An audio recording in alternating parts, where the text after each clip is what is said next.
let's do it. So for the folks that don't know you, can you share the path that led you to Zunzies? Yeah, man. Let me see. Sorry about that. There we go.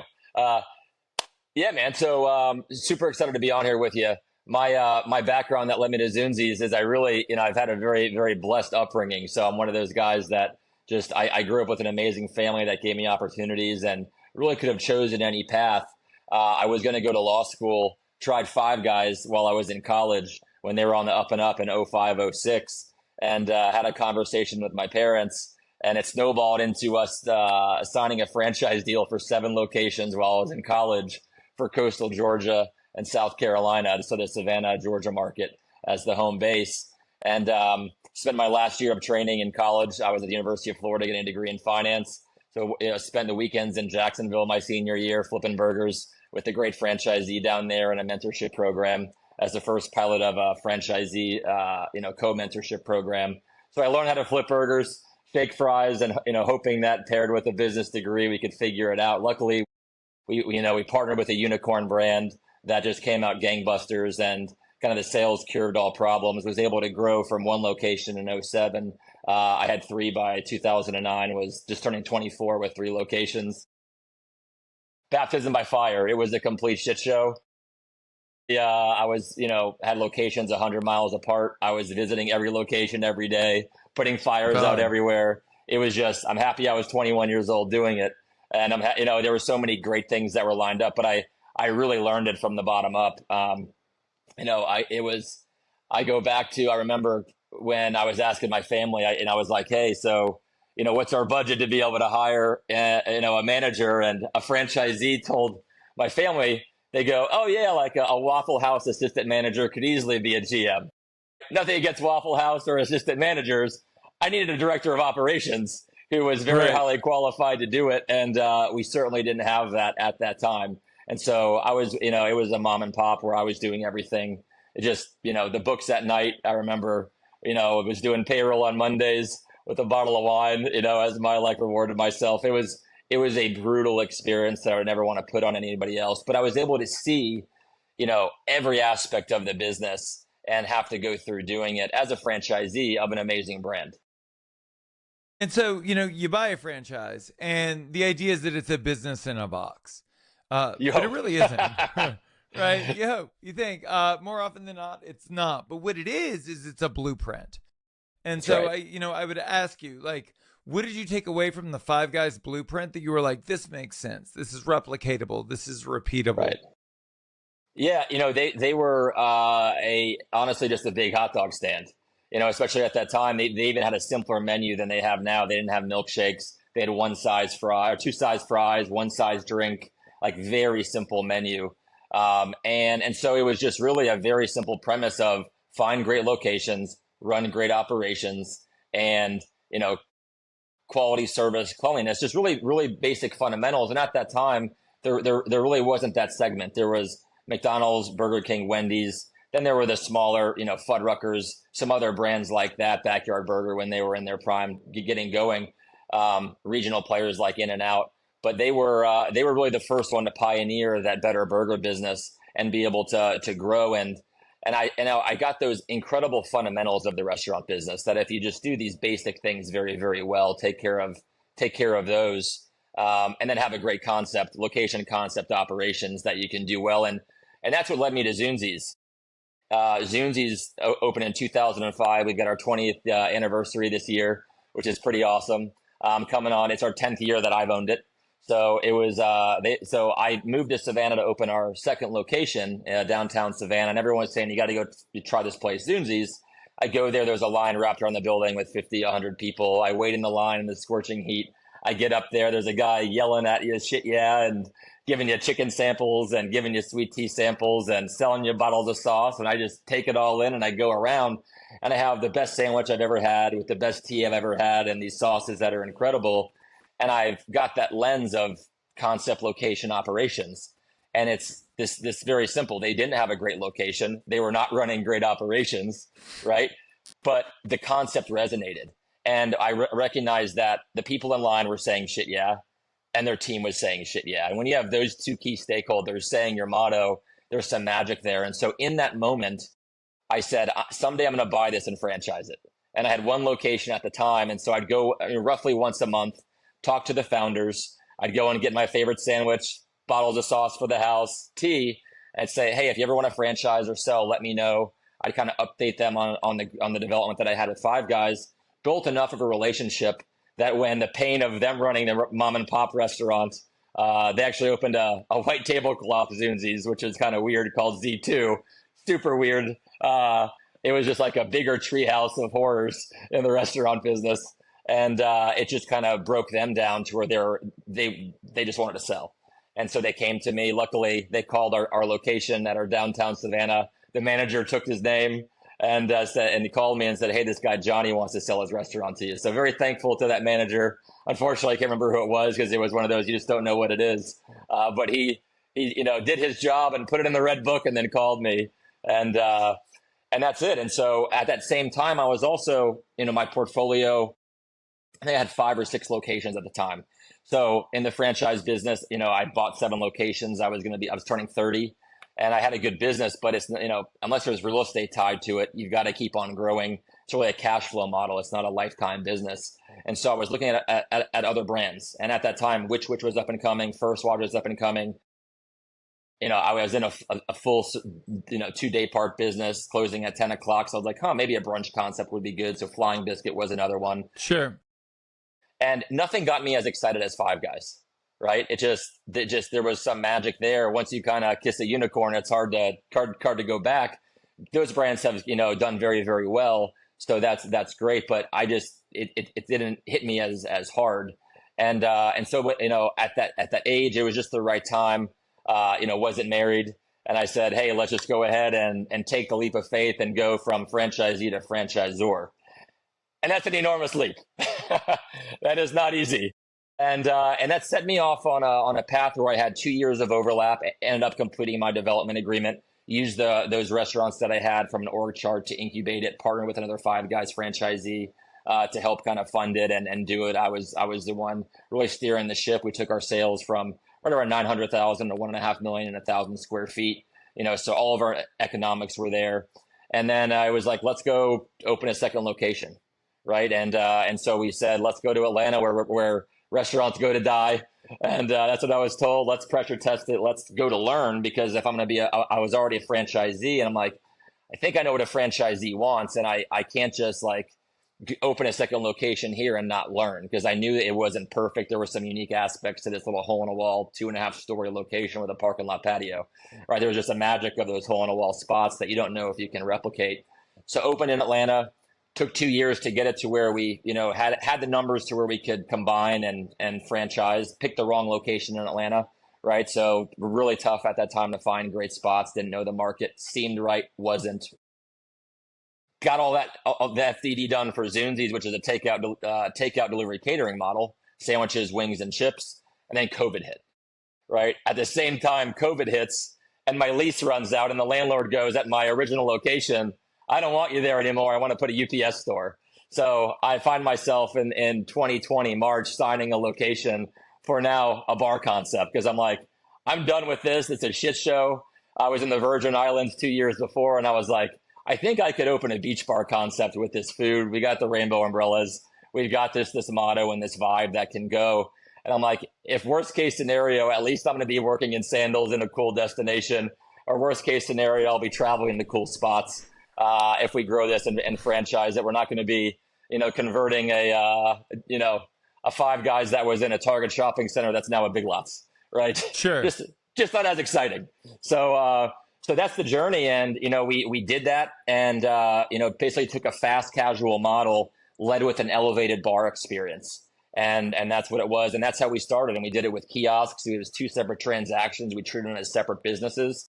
Since then, we've really created the model of Zunzies where it's all blended and you've got it. And now we're almost up to 50% alcohol in our model. So it's an incredible, aspect of the business. And that was one of the things that I wanted, is people say, isn't it risky being in the bar business? And I'm like, what's risky is being in the restaurant business and going out of business. Said in this environment, we want to have every cushion we can in the model to be able to do that. And if you've run bars, you know that you can drive some pretty big sales hours with a couple people. Very, very different than a kitchen. And it's also easier to innovate a bar, and bartenders want to innovate. In the restaurant business, it's tough to constantly change your menu if you're scaling a franchise. You kind of want to get that to where it's good, maybe do some innovation on a quarterly basis. But if you can have a menu, and for us, it's a 20-year menu that's been pretty solid.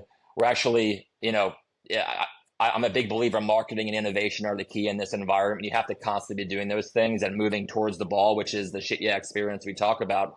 So now Zunzies is now Zunzies Seafood and Surf Bar. And so we're taking an element to where we've got, low country boils and crab legs and oysters on, raw oysters, and we're going that, and that's adding to a whole nother day part of our business to where that night shift, we crush it with huge sales with, for lunch and certainly happy hour, but driving that to pair with an elevated cocktail experience. How do you push pull on that? So there are a bunch of people listening that I know want to grow to 1,000 locations, right? But there are just as many people that are listening that just don't want day-to-day operations to be a pain in the ass. And it's one of the things that I think is your core competency is simplicity, right? Because once this thing gets too complicated, you're not able to scale it effectively. And so it's why I asked the question. Like, it would be really easy to listen to the last 2 or 3 minutes of what you said and say, oh, fuck, he's overcomplicating this thing. What is your model for simplicity to maximize profitability and make sure the day-to-day operations aren't a pain in the ass for the operators? Yeah, so we keep it very, very simple. One of the things is we've never wanted to be a chef-driven concept. So we've never had a chef. It's always been very, very simple with our ingredients. And basically, our sauces are the star. So we've got 5 different bottled sauces, and that works. All of our food is really a vessel for our fantastic sauces, and you can eat it a lot of different ways. We really don't overcomplicate it. There's a lot of things that you can think you need this or you need that. But if you just, wings are wings, right? We do fresh chips. We do them extremely well, right? You've got sandwiches with really, really, really good French bread. We got a phenomenal bakery partner now that's building a bakery for us to scale, right? Incredible with that relationship. And then seafood, keeping it very simple. We got a local, we'll be offering Georgia shrimp and oysters in all of our locations. We've got a partnership for the whole Southeast with What Chefs Want, and a 5th generation seafood provider in Savannah that's keeping the integrity, right, of that. So it's not, we're going to have 10 different oysters, right? We're going to have phenomenal oysters, really, really good high quality shrimp. You've got crab legs. One of the reasons we're doing that is to drive the AUV up. I've taken a lot of the best things that you look at other things, right? I'm going to say this. I kind of want to say fuck you to everybody who's taken their money. I never want to sell, right? So when I go, oh, you sold out private equity? Okay, awesome. Sandwich concepts, right? I'm going to go ahead and do 2 conquistador sandwiches for $26. It's our most popular sandwich, right? And that's available. We can compete in any shopping center or any market because you're able to go for 2 people for $30 to get a gourmet sandwich in a really fun environment, right? That should beat Jersey Mike's. That should beat Jimmy John's. But the price point's still there, higher quality that's there. You take wings and you say, look at all the wing concepts that are overcomplicated with that. We've got, I think, 6 or 7 different flavors now, all unique, right, that are there. It's one SKU, right? We've got fresh house chips. That all works for those day parts. And then that elevated seafood program that's there, go to look at the juicy crabs, right? You got juicy crab. They're doing $3 or $4 million on these seafood boils. They're not making much money because of the food costs, but I can drop that in there, and all of a sudden my check can almost double because that's the experience they're getting. They're now getting a seafood boil for $60, having 5 or 6 cocktails, right? And they're having a good time. And now I've got $100+ tab on it, and it's super simple. It's one piece of equipment that it's all coming out of with only a few SKUs. So it's kind of taking the best of these different segments, merging it in one under that umbrella, and then paired with an elevated bar program. So I've got a phenomenal VP of beverage from Peachy Hospitality.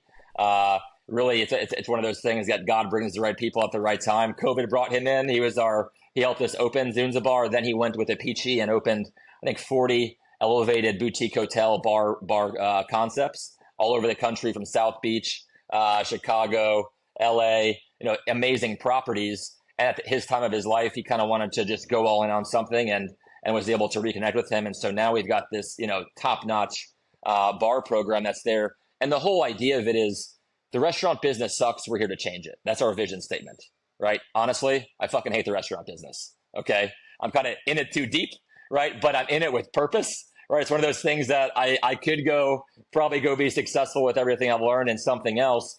But the restaurant business and the process of this has really, I found my life purpose, right? I've got so many amazing relationships. And I think, this business it's the meaning you put behind everything. I think why I love the restaurant business is there's no business that gives you more relationships than the restaurant business, Sure. right? I mean, it can touch everybody. And there's no business that serves more people or employs more people, to get the small number of sales that show up. That's why it's so complicated. So you've got to really embrace that and say, man, you got to love people to be in this business and then love serving them. Now, let's talk about AUV. There are a couple of different ways to attack it. And so, what you're talking about is like driving up the per unit average spend, which is, I think, a great way to do it. Let's talk about customer frequency, though. One of the other ways to do it is to get the same people to come back more often. And so you mentioned marketing earlier. So what are you guys doing to market and market effectively, convincing people to come back without driving people in a transactional way through, discounts? Sure. So I don't believe in loyalty. I believe in fandom, right? There's people that are fans of restaurants, and because they're a fan, they're loyal. But there's people that are part of loyalty programs and they're not fans. And so we focus on fandom, and we've got 4 pillars of marketing, and it's all to drive fandom. So our first pillar of marketing is execution trumps everything. So we're very big on reviews. Look at us, we're averaging 4.8, 4.9, 5.0 at our locations. Lots of reviews. The key to driving your reviews up is volume, right? If you're able to get a lot of reviews, it's probably not because it's bad, it's because it's good. So I think if you can focus on volume and getting them to do that, right, there's that aspect of it. And then you go, Zunzies hustles harder. So I believe if it works on the streets, it works on our meats, right? There's 2 drug dealers. There's John and Johnny. If Johnny knows your name and he's got it ready for you and he's anticipating and he's doing with a smile, right, he's busier because he hustles harder. And right, if you execute, and that's your first pillar, and you hustle hard in the competition, that's inside the 4 walls, right? And that's where most restaurateurs don't want to do it. They don't want to stay inside the 4 walls and solve the problems that are there, right? And then you go from there, it's digital and social media. And for us, we really believe in branding first. We're building a brand. And so a brand has equity. And so we're very, very focused on brand building. It's so expensive to go on social media and figure all of that out. And you deal with agency fees, and you can just kind of feel like you're just throwing darts and seeing what works. Very, very difficult to do it. But if you can build brand, that's critical. We're not perfect at it, by the way. We're a growing company and we're starting to delegate stuff, right? But there's certainly that digital component you've got to be playing there. And then after that, it's PR and community involvement. So you got to be able to tell a story, and being involved in the community is really, really, really big. There's some things that we do. Our business is out there to serve the service industry. One of our biggest secrets that we're trying to unfold with our new director of marketing is, I don't want to make money on the service industry. The restaurant business sucks. You can come to any of our locations, get half off food 7 days a week if you just say you're in the service industry, right? That's it. I want service industry to be elevated. And so all of these things that we do, it's all to drive fandom via the 26 Club. So the 26 Club is our fan club. We don't have a loyalty app. It's a relationship. One of the questions I always ask people is, I go, how do you talk to your customers? How do you talk to them? If they want to talk to you, how can they talk to you, right? And it's, I can call them, good luck, right? I can call your store, good luck. I can DM you, okay, good luck again, because from a digital standpoint, you're funneling all of this. Even if you have a marquee who's a great partner of ours, you're still getting hit by all these places, and it's just whack-a-mole of communication. Basically our main goal, we're in the business of getting you in the fan club.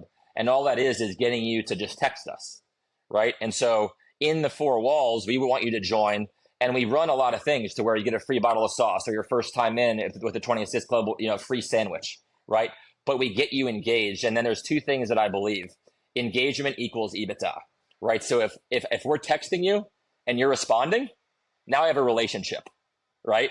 And so, and that happens. We have thousands. I think we're up to almost 18,000 people in our text club, right? And our goal is 26,000 per location. And so we're actively working on it, and we got some really cool stuff that we're doing to do that. But now we have a relationship. And so one of the reasons we've been able to drive our reviews up is we have that relationship, right? They're texting us. We have customers that text us every day. Hey, how are you doing? Hey, how were sales yesterday? We have customers asking us this. It's crazy. They care about our business. They love our business. We also have the situations where they don't have a great experience, right? In the past, how would they let us know, right? They would go on a review and butcher us, right? But because there's a relationship there, right? And we also have, we charge you for our shit yeah experience too. So here's what I found. Fine is a 4-letter word. We all know this in this business. Hey, how's my experience? Fine. Okay, see you tomorrow. Never going to happen. You're just going to go tell 10 people that it was a fine experience. For us, our shit yeah promise, we charge 2.6% on every transaction, and it says shit yeah promise fee. And it's basically a guarantee on your experience. If you don't leave saying or feeling a shit yeah experience that you're just elated with it, right? It's an exceptional experience. We will refund your order and give you a gift card for the exact same value. And so that's the place where they go and we honor that. And it's really simple. And so it makes it really easy at the store level. If there's ever a hiccup, right? We know how to execute that. We empower our team and they're paying for it. And they're really happy to pay for it. And we found is if they care about 2.6%, right? Then we clearly miss the mark. And it gives us a chance to do it. And when you have a bad experience, they get really pissed off. They're like, and you charged me for this? So it's that little bit of like that out. So I cannot believe they did that. And it happens, it happens every once in a while, right? But it's just one of those things that I believe the restaurant business, I think it was just downgraded, the overall industry, right? It's in like a pretty bad spot. I honestly think the restaurant industry is in one of the worst spots it's ever been. Personally, I think it's really, really, really tough. And, I think you've got to, if there's not a rule in place, right, then don't pretend like there is. You got to do business different. And I think if you're focused on the experience, and that shit yeah promise is for all 6 stakeholders too, right? It starts with our team, franchisees, fans, community, vendors, investors. We try to make decisions in that order. If it's good for our team, then it's going to be good for our franchisees, right? If it's good for them, those two, it'll be good for our fans all the way up the ladder. I mean, it's hard to sell a franchisee when you're like, the restaurant industry is in the worst place it's ever been in the history of the restaurant industry. And the restaurant industry has been around for 2,000 years. That's not to say that I don't think it's difficult. I do think it's incredibly difficult. But I do think that your relationship to the industry and your relationship as a franchisor with franchisees is really interesting. Being a franchisee is a lot like being a general manager of a restaurant. Like GMs every day of the week say, I could own a place. I could totally own a place. Till they get in that position and they're like, my God, this is very different than I thought it was going to be. Your job as the steward of like this latest iteration, the founder of the company, is not only to acquire more franchisees, but also to grow the brand. And that really, in my mind, comes down to internal marketing, right? So like we're talking about all of the evolutions of this brand and and I'll call them evolutions, right? Because nobody likes change. Change is not sexy. Improvement is sexy. Evolution is sexy. Innovation. Right? Nobody's like, oh yes, I would love more change, please.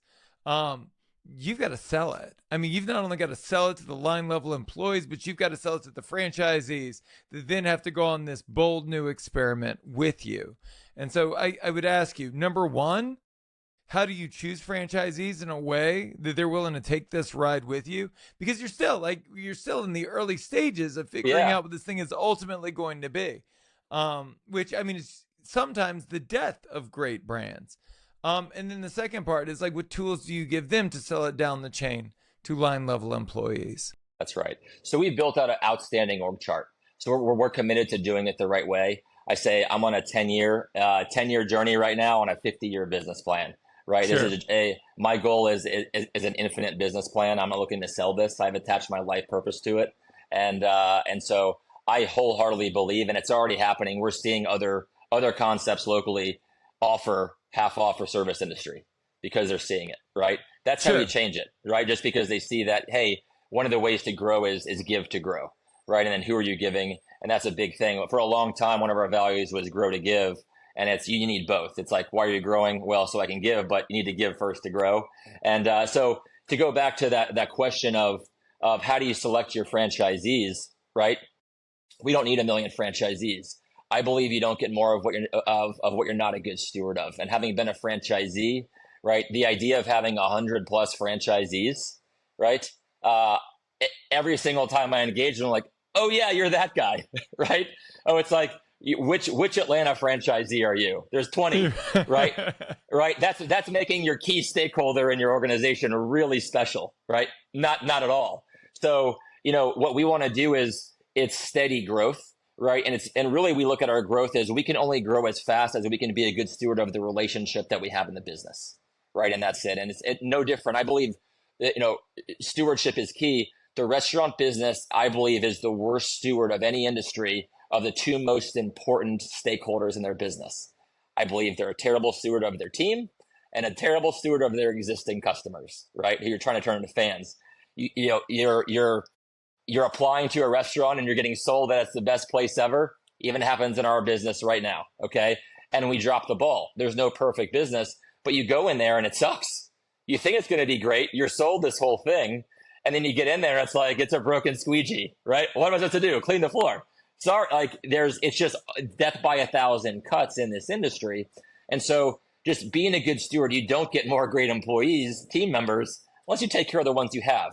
No different than your customers, right? Who you're trying to turn into fans, is that there are people inside your four walls who are not having a great experience, right? And one of the questions that I've asked multiple CEOs of big brands, some that I've named, is I go, how many people in your organization, what percentage of your team and what percentage of your fans, your customers are getting the exact experience you want them to get?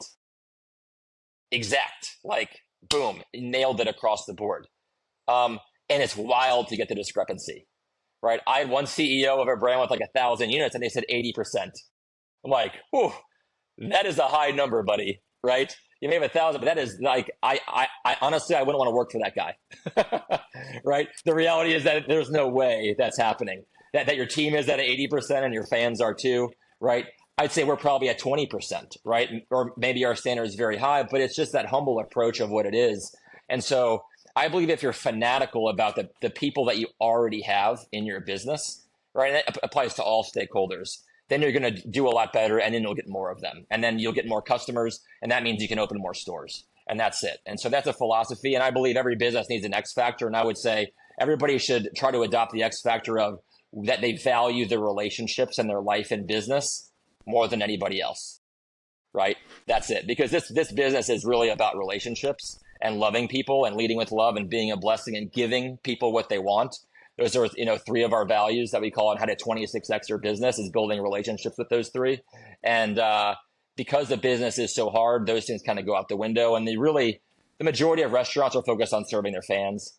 The ones that are a little bit better are focused on serving their team, right? And you kind of go up. And then as you get better, the better organizations are actually serving all six stakeholders. But you had to stretch, I'm sure. You had to change. You had to evolve. You had to become someone else to work with. Yes. Look, because it's one thing to be a restaurant owner, managing line level employees, leading leaders, whatever. But like now your job is to sell and manage and support franchisees. That is your core function, right? And that's different. That's just a different class of human being. Because no matter what you fucking say, everybody thinks they're buying a business in a box, right? Right. And so here, I can tell you that we are not touching any franchisees that are not already executing our values in current markets, right? So they already have a portfolio of restaurants, 0 owner operators, right? They have to have a couple brands, one brand, whatever it is that they're proven successful, that it's not mom and pop running the books in the background, but they're sophisticated restaurant people, right? And for me to have 100 locations sold, I need in the 10 southeastern states that we're about to launch in for franchise sales pretty hard in July, right? And it's awarding franchise, totally different approach of how we're going about doing it. I need 10 to buy 10, right? And then open 10 over 10 years. And if you're doing somewhere between $3 and $5-6 million in sales in this model, right? I got a really good business in 10 years, right? Right. Regionally. And so there's, I think that's the big thing here for us is just partnering with those like-minded franchisees that are already successful. And I've built the model to really cater to franchisees like myself, that they were in the fast casual business, right? But they wanted to get a little bit more juice out of their next business. and they're tied to the crazy food cost that's out there and the inflation. And we've created a model that they can execute almost a fast casual model. I think we're actually a lot simpler than a lot of fast casuals out there, right, from a food standpoint. But then you can have the elevated bar experience that allows innovation, really drives an experience. Let's talk about culture, because you're all in on culture, which I absolutely love. But then you look at like your target franchisee, and like nobody's like, well, I bought 50 Sonics because of culture, because of love of the game, right? I own 27 Mr. Gaddies because like what I really care about is scaling culture throughout the industry. How do you reconcile the two? Are you like legitimately just looking for that handful of unicorns out there? Because the franchise business is just different. And that's not to say that there aren't zealots out there like yourself. But like, how do you seek out and gravitate that handful of individuals out there? And at some point, do you worry that like your overall growth is going to be hampered by like the guy that's with Mr. Gaddy's that goes, look, we're going to leave like the shit stuff at the door and we're just going to run the fucking business? Sure. Yeah. So, there's a couple interesting ways that we're doing it. In the franchise business, I look at it as there's the restaurant, right? You have to have restaurant acumen, and then you're layering on top of that like a layer of the franchise brand, right? Yeah. And then there's a DBA culture. The franchisee has their own culture, right? Yes. And you got to look at that. Don't look at what is the culture of that franchisee's DBA brand? What are they doing? There's great ones out there that are doing the right things, right? And there are hospitality companies that are giving back. They have the proper org chart to support it, right? That's really what we're targeting. And there actually are a decent amount of those out there. They're more sophisticated, but I think our story resonates a little bit more. I think they understand that. I also think that there really are very few founder-led franchises that actually get to grow anymore. The founders, Sure. It's so hard to get to a certain point, and then finally the founder is like, "Shit, I'm gonna take the bag, right, and walk," because it's like, even if the bag is smaller than what they thought it was going to be, it's like I'm able to hit the eject button and at least the story can go on. And that's just not where I'm at with this. Is really, I believe the restaurant business is in need of change. I believe that we can do it. Somebody has to be an example of it. It's a long time for us to get there, but we're able to attract phenomenal talent. And I think that's it. Is our org chart is I would put at our stage of the company our org chart up with anybody. Our chief operating officer is really in the last stage of his career. He wants to finish with us. 10 years corporate McDonald's. He was with RTM, which was the largest Arby's franchisee, going from 8 to, I believe, 1,200 locations. Then he was the operator for the largest Five Guys franchisee operating partner, opened 97 locations, 12 Krispy Kremes, right? 50 locations in 2 years, right? That type of operator from Southern California to South Beach, just our absolute rock star. Director of operations, ran 365 guys for Five Guys corporate. Our VP of beverage, Apici Hospitality, as good as it gets from that sort of program.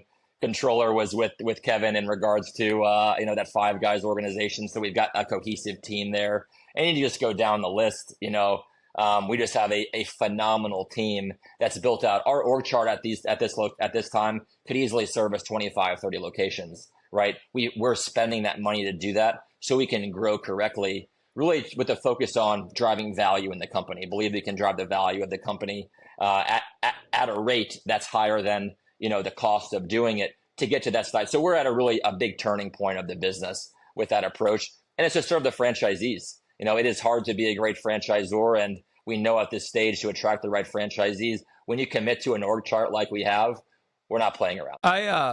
Our lives parallel in many ways, and that I was blessed to figure out very early in life what I wanted to do, what I was called to do. The industry just spoke from the first bar I walked into at 17 years old. I was like, I'm sold, I'm in, like, let's just do this forever. That's and figure awesome. out what it looks like. And so, it's a more direct path because like I wasn't finding myself in Europe for 2 years. And so by the time I opened my first independent thing, I was 30 years old, 29 years old, something like that. But I was single. I wasn't married. I didn't have any kids. And the first thing I opened was a dive bar in Hollywood, and that thing printed money from the day that it opened. Every It's day, awesome. every week, every month, every year. It was until I wanted to get rid of it. And the reason I wanted to get rid of it was at some point I saw a liability. I was like, this thing is a lawsuit waiting to happen. It doesn't pair with who I am as a person anymore, or my life as was. And so we sold it. And like, it was, you would think like, you know, to have this cash register that it would have been this heartbreaking thing, but I was just so relieved to be done with it. I share that because like when you started this journey with Zunzies, you were in one very specific place in your life. And now you're not. Yeah. And so for sure. My personal life is quite different. Married, I've got a 3-year-old, I got a 1-year-old. So that's I'm in the thick of it. And so, right. And so like, you know, you talk about like your mission and your life's purpose and like, but that's segmented, right? Like that is segmented into like, that is your life's purpose as an entrepreneur. And think of your life's purpose as a parent, as a spouse, as a friend, as a brother or sister or whatever, you know, whatever. It's actually combined. It's actually combined. It's complete 24/7. Yeah. So the rainbow umbrella represents your life, and you have 8 areas of your life. You've got your body, mind, relationships, your time, your career, your finances, a sense of giving and celebrating your life, and your spiritual life purpose. Right. And there's all of those together. And if you think about the umbrella and you go, that umbrella, if there's holes in that umbrella, right, it rains on you if you're holding the umbrella. But then as you grow, now I have a family. And so if I have poor health, when I have health problems, it's going to impact them. Right. So you think about all the stakeholders of your life as you get older, right? They all fall under your umbrella. So the mission of our company is to inspire you to live your dream. Your dream is the best version of your umbrella, right? In every area of your life, you may want to be healthier. Everybody's trying to become the best version of themselves, whether they like it or not, right? It may not be well thought out like I just laid out, but at some point you've got to have a bigger umbrella because you're impacting people under you. And it's one thing to live in a ditch by yourself. It's another thing to live in a ditch with your kids and your wife, right? You know, you can choose it on that journey. And there's a time where those stakeholders come into it. And in that process, you know, I've been able to align my life purpose with the business. In that 2-year period where I overlapped it, read a great book, Purpose Driven Life, really found my life purpose in it, right? And it was really to lead others to a relationship with God by inspiring them to become the best version of yourself, which turned into inspire you to live your dream, right? So it's just a little cleaner. It's like whatever your dream is, go after that, inspire you to do that. We're a vessel for you to this season of your life while you're working in our company.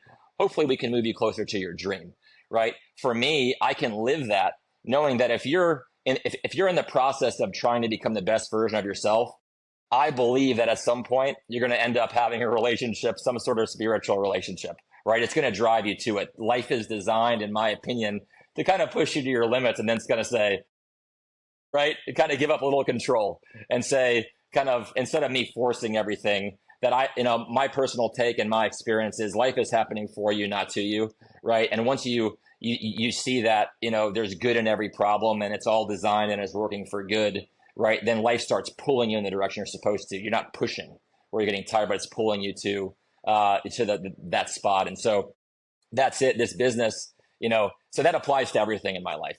And that was defined then. And it's even, you know, this journey further and further on, that's then tied to, you know, the X factor of our business, valuing relationships. I believe it's the treasure that God gives us in life is all the people, you know, just being able to hop on with you. You're now a person in my life. You know, what's the next chapter of this, right?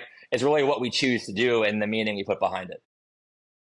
Let's talk about that. Let's unpack meaning a bit more. One of the things that I struggled with most as a restaurateur that I've managed to manage, I would say better now, is anxiety, right? And it was this transition from life happens to you to life happens for you, that more than likely life is coming from you, right? And that what you see in your day-to-day life is a direct reflection of what you're putting out there. That's really hard to reconcile in the restaurant industry when everything is like I used to describe it to people and say, it's like, imagine if something horrible happened at your job every day. Like, I don't want you to think like inconvenient, right? Or unfortunate, but like something horrible happens every single day. Right. and then you go home to your kids, right? And you sit down with your wife, and you're trying to create these boundaries and borders around it so that you're not sharing the shit sandwich with the world. How do you do it? Like, how do you, like, on a daily basis, what is the lens through which you look? What are the tools that you use? Because there's no one that's listening, I assure you, Chris, that would argue with anything that you said. Right. But it is very hard to live that day to day. So what systems do you have in place to keep you in that place of alignment? Yeah, so really, if you look at it, a lot of it has to do with your state. I believe sales is a transfer of energy. In my role, my state, call it vibration or whatever it is that I'm operating in, right? It's a couple things. Your physiology is, how you move, right, is one of them. One of the things that, the way you talk, right, and what you say, and also what you focus on. We always have the choice. There's always good things happening. There's always bad things happening. And it's kind of this constant, what are the good things that are happening? I can choose to focus on those, right? And then when there's bad things that are happening, right? I think it's one of those things that you need to see everything, good and bad, exactly as they are, right? Don't make them worse. A lot of times we make them way worse, and that puts us in a vicious cycle, and it starts getting very, very dark. That can happen very quick in the restaurant business, right? Yeah, And again. so it can happen very, very quickly. And so I think that's it, is see things as they are, but then you got to be able to see them better than they are, right? And that's it. And then seeing them better than they are, that's then your roadmap to start connecting the dots and really put together massive action towards that, of whatever that is. And you can't solve every problem in the restaurant business. That's it. You'll go out of business in the process. It's just too costly. And with that, so big thing is what do you focus on? And then that meaning is, there's so many problems in this business. It's death by 1,000 cuts if you want it to be. And so if you take the idea of meaning and you say, every problem is a gift. Every problem is a gift. There's good in it, right? I take it as that, right? If I'm on this journey and I believe that, I've got a vision for the company, and there's a plan for it, and there's a higher power that's at work in regards to this, and we're here to serve people, that I believe along the way, there's naturally going to be problems. We are living in a crazy world, right? And so those problems, though, if you focus on finding the good in it, right? Usually, here's what I would say, is most people get further from the problem or the person associated with it. You need to get closer to it. Run in that direction, right? If there's a problem that you have, go run to that person, get closer to the person. Great example of it is, we had a customer complaint in one of our locations, went viral in a Facebook group with like 600 comments. And it wasn't even a complaint. It was just, hey, what do you think about the shit yeah promise fee? Okay. And my company, everybody was like, oh my gosh, this is ridiculous. And I'm loving it. I'm like, look at all the engagement. Guys, engagement equals EBITDA. They're all talking about us. Guys, they're talking about our shit yeah promise fee. That's the best thing, right? It is a good thing they're talking about it. It's a guarantee on their business. Like, let's ride this wave and do it. Got closer to that gentleman, met with him in person, okay? And for 2 hours, talked business. He was a former restaurant owner, former CEO of a big healthcare company doing $500 million, right? This guy understands business and the restaurant business. And when I explained everything to him, he thought it was genius. I ended up getting him on the podcast, had a podcast with him, talked about the entire thing on the Shit Yeah show. And now we're at a point where he actually wants to come and work with us because he's so bought into it, right? And so you take that and say, what would the normal response be? A lot of people won't even respond and just go ostrich and put their head in the sand. Sure. But in this situation, let's go at that. I was like, there's a gift in this, right? I don't know what it is, but man, let's see what's happening with it. And so the joke is, hey, can you go ahead and post that in every market we open and try to start a fire, with that? But that's just an example of what that is, it's so easy to focus on the bad in it, but no one's in business. One of the first things I learned when I didn't know what I was doing and I was getting all this mail and I was doing the QuickBooks and I was, not on purpose, but paying something late and all these things were coming in. Everybody gives you a second, a third, a fourth chance. The government, your vendors, they're not in business to put you out of business. They want you to be successful, right? It's not good for them for you to get an account set up and get it and then go sideways. Right? And so I think if you take that mindset, and no one's in the business of really wanting you to not be successful, and you get those chances, and if you can just try to be as honest as possible with it, and I think that would serve you well.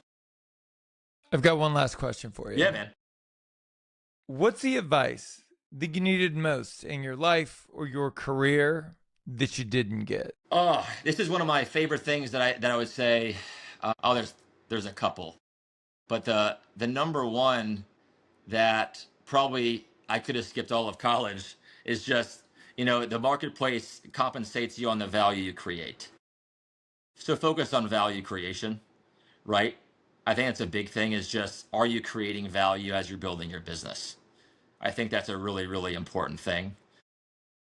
And then, another one is just, you can tie everything back in the world. The reason why everybody does everything is that they're trying to gain pleasure or remove pain. And in this business, right? And we ask our team this, we don't ask our team how they're doing, right? If I ask you, how are you doing? I don't know you well enough, to, hey, you're doing great. I don't know what that means, right? That could be, terrible for you, right? Because normally you're on fire, ecstatic, right? There's a different response. We ask them, what's your number? 1 to 10. 0, I'm like dead. 10, I'm peaking in life, can never do better. 5, I'm lukewarm. 7 to 8 is I know where I am. I know where I want to go. I'm working towards it, right? And that's kind of the sweet spot, is people want growth. If people are growing, then time is passing, right? But they're also moving with it. When you're not growing, time is passing and you're actually dying. And so for us, it's a very quick way of, if everybody who engages our business can leave at a higher number, right? If a customer comes in and they're a 5 and they leave feeling like they're a 7, they'll do that transaction over and over again, right? Because we're making them feel better, right? That's it. And so, I think that's it, is just try to raise the number of everybody who's touching your business, just make them say shit. Yeah.